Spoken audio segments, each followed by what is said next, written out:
so I had to take the guide rail off and move it to the other side.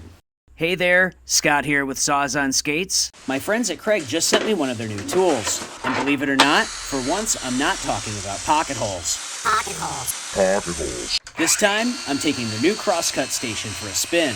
Let's take a look inside, get it set up, and see how it works. First, I attach the material support wings.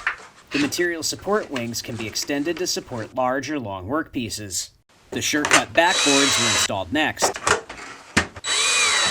The manual suggests installing the fixed guide on the right side of the station, but it goes on to say that it might need to be installed on the left to get the blade centered within the station.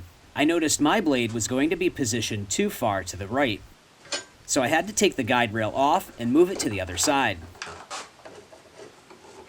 The adjustable guide rail is positioned to fit the base plate of the circular saw.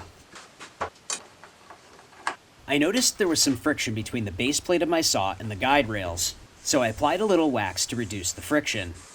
Before the station can be used to make any cuts, you need to cut a kerf.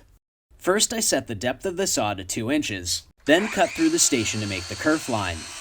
Stop cutting when the blade is about halfway through the backboard. To make a cross cut, measure and make a mark. Then mark an X on the side that you don't want to keep. The blade is going to cut along the kerf. We want to keep the left side of this workpiece, so we'll position the mark on the left side of the kerf. Hold the workpiece in place with the clamps.